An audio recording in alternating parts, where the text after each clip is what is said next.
realmente mudaram a Bíblia? Você acha que dá para acreditar nela depois de todo esse tempo? Hoje em dia, o que você acha sobre isso? Vamos com a gente ver esses vídeos e vamos ver o que a popular acha de Bíblia. Eu acho que sim. Por que eu acho que sim? Acho que conforme foram traduzindo, sabe? Desde a época que começaram a traduzir, enfim. Eu acho que foram alterando alguma coisa. Então, tem coisas que eu acho que eu concordo, tem outras coisas que eu acho meio nada a ver. Só isso mesmo. Não. A Bíblia, ela não foi modificada. Pode ter sido alteradas algumas palavras, mas que o significado continua o mesmo. Porque é uma obra tão grande, que existe há tantos tempos, e que o pessoal lê há muito tempo, acredito eu que não tem como ter sido alterada. Se tivesse sido alterada, geralmente alguém teria notado desde o início da alteração. Sim, porque eu acredito que o ser humano, ele vive e se desenvolve, nasce, né, se desenvolve em meio à cultura dele.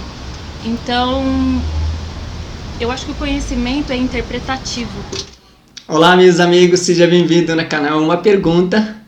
Será que a Bíblia é confiável? Será que dá para acreditar na Bíblia hoje em dia? Ela foi alterada? Quem alterou ela? Por que eles fariam isso? E quanto eles faziam isso? Então, hoje a gente vai tentar responder algumas dessas perguntas. E para a gente começar a abordar esse assunto, é necessário que a gente se pergunte: quem escreveu a Bíblia? Primeiro a gente tem que saber quem escreveu a Bíblia mesmo. Exatamente. Então, partindo do princípio que Deus existe, nós temos que crer que Ele é o Todo-Poderoso, Ele tem o controle de todas as coisas e a Bíblia se autodeclara a palavra de Deus. Então é Ele que tem um direito para Ele proteger a palavra dele. Partindo desse princípio, o Antigo Testamento foi escrito pelos profetas e o Novo Testamento foi escrito pelos apóstolos que andaram com Jesus. E como que isso aconteceu? O Antigo Testamento ele foi sendo escrito e relatando qual era a personalidade de Deus e quais eram os planos de Deus para a humanidade. Além do mandamento dele também. Sim. E as histórias que o povo de Israel viveram. Já no Novo Testamento é o cumprimento de todas essas profecias que Deus havia falado no Antigo Testamento. E elas se cumprem em Jesus Cristo. Que deixa o Antigo Testamento e o Novo Testamento juntos, andando na mesma linha, bem coladas. Exatamente. Ninguém bate na outra. Sem conflito entre eles. E falando sobre conflitos, é importante que a gente saiba como que é validado algo hoje em dia. Por exemplo, você já deve ter escutado falar sobre Platão, sobre Sócrates, sobre Homero. Platão. E todos esses personagens históricos, existe uma forma da gente saber se eles existiram, se os textos que são escritos sobre eles são verdade, se são confiáveis. A gente chama isso de fato histórico. O que isso significa? Que o manuscrito que foi encontrado sobre essas pessoas não foi só um, foram vários, de datas diferentes, de lugares diferentes e que falam a mesma coisa.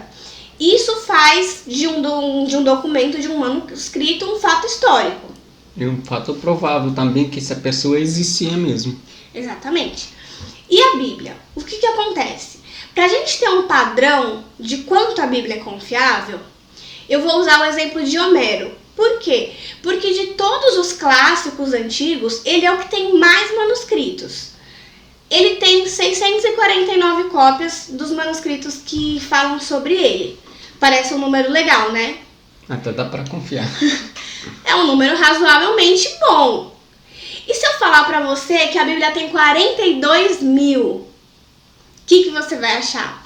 Será que não é tão confiável assim? 42 mil cópias da mesma coisa?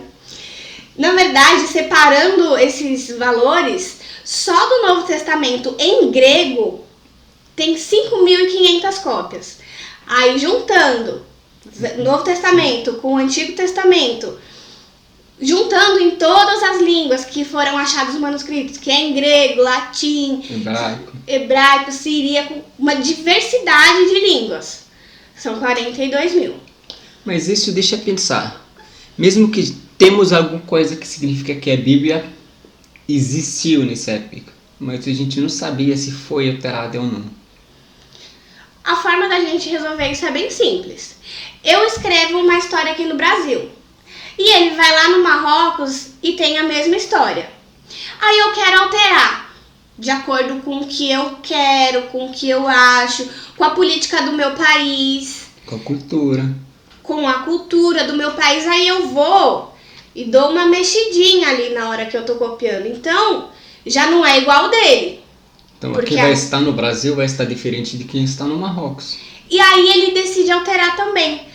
Eu vou alterar aqui de acordo com o que eu preciso, de acordo com o que está acontecendo aqui, para eu conseguir manipular as pessoas. A minha cópia dele vai ser igual? Claro que não. Então, a maior prova de que a Bíblia não foi alterada é justamente isso. São várias localidades, várias datas diferentes de manuscritos. E várias pessoas que escreveram também. Escrito a mesma coisa. Mas me deixa pensar, sabe comigo, se as pessoas querem alterar a Bíblia, quem fez isso? Vamos supor, quem escreveu o Antigo Testamento? Foi judeus.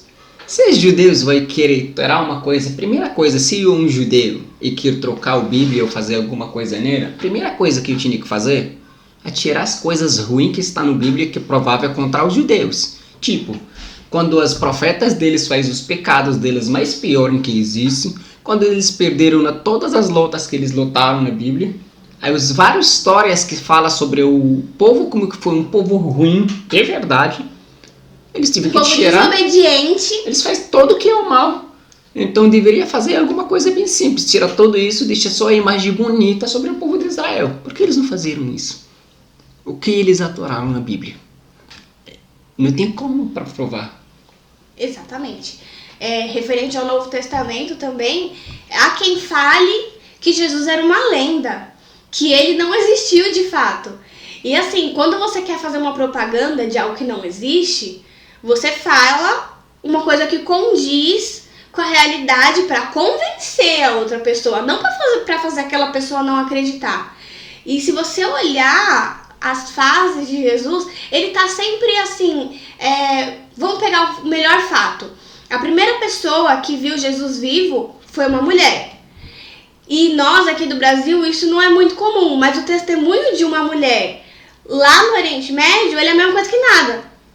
Então, se eu quisesse vender a ideia de que Jesus ressuscitou, se não fosse real, eu não falaria assim, Maria viu Jesus primeiro, porque isso não ia ter valia nenhuma.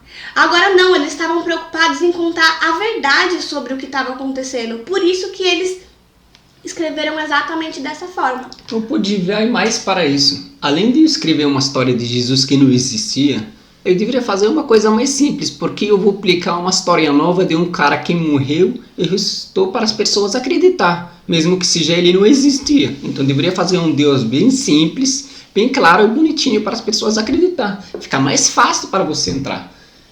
E mais que isso, quando você vai fazer tudo isso para convidar as pessoas, você vai acreditar na sua mentira mesmo, vai dar sua vida para ela. Não tem real, não tem lógica nessa história. Até porque o que os apóstolos ganharam? Paulo morreu de cabeça para baixo. Todos eles morreram no final. Todos eles foram mortos. Defenderam uma história que eles que escreveram e saberam que ela é errada. Não tem como. E como que algo tão não confiável assim se tornaria algo tão grandioso no meio de uma população que ia totalmente contra aquilo que estava sendo falado? Porque se a gente for levar em consideração que foram os judeus que crucificaram Jesus Cristo, o evangelho era pregado para os judeus. Ou seja, não era algo aceitável para eles. Só que a verdade era tão impactante que eles ficavam assim, meu Deus, não pode ser que isso não seja verdade. Porque isso é muito forte para ser contestado. Porque eles viveram a história de Jesus na Terra antes dele ser crucificado. Então, voltando mais ao assunto, a Bíblia é confiável, é muito simples da gente confrontar isso. No ano de 1700 e alguma coisa, foi achada uma cápsula, onde foram achados muitos manuscritos de todas as datas que você imaginar.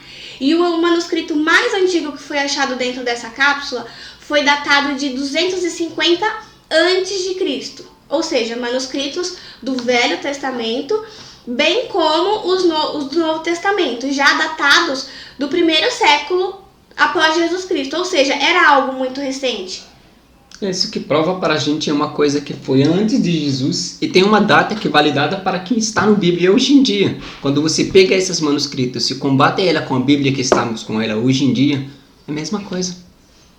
Lembrando que quem valida esses arquivos não é os evangélicos, não é os católicos, não é quem acredita nisso. São pessoas que geralmente não acreditam, que são os conhecidos intelectuais, né? São arqueólogos estudados, e eles comprovam que aquele manuscrito é real daquela época, porque eles são estudados para isso. Além disso, temos até hoje provados no mesmo lugar, que se você for lá na biblioteca na Inglaterra, você vai achar eles lá, prováveis que eles existiriam até hoje. E dá para você pegar e ler e ver tudo isso. Ah, mas eu não falo grego. Pois é, eu criei, mas eu não falo grego. Mas o grego não é uma língua morta. É uma língua que você pode encontrar uma pessoa grega. Tem países que falam em grego. Exatamente, você pode chegar numa pessoa grega hoje em dia e confrontar se o que está escrito na Bíblia em português, se está escrito em grego. Hoje é uma coisa... Aliás, hoje não é nem necessário, porque com a tecnologia que a gente tem, se isso fosse real, isso já teria sido combatido e espalhado várias vezes. A Deus dará. Então, esse argumento de que os textos bíblicos não são confiáveis, ele é muito falho.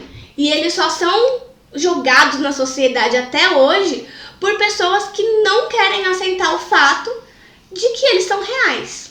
É o problema mais que isso. As pessoas, quando você pergunta para eles, falam, eu acredito em Deus, mas eu acho que a Bíblia foi alterada. Isso significa que ele está achando uma desculpa para não ficar falando de que está na Bíblia. Ah, mas eu não gosto de tal coisa que está na Bíblia, então para mim não faz parte. Tira ela e eu aceito. Eu aceito tudo, eu tiro tudo. E isso entra no outro vídeo que nós falamos sobre se você acredita num Deus que você cria ou no Deus que está escrito na Bíblia, que é o Deus criador de todas as coisas. Assista esse vídeo que também é muito legal. E para a gente fechar esse vídeo, a gente vai ter que falar o quê? Olha os vídeos que estão lá. Espera a gente no próximo vídeo que a gente vai falar os detalhes sobre esse vídeo. Não esqueça aquele like maroto. Até o próximo.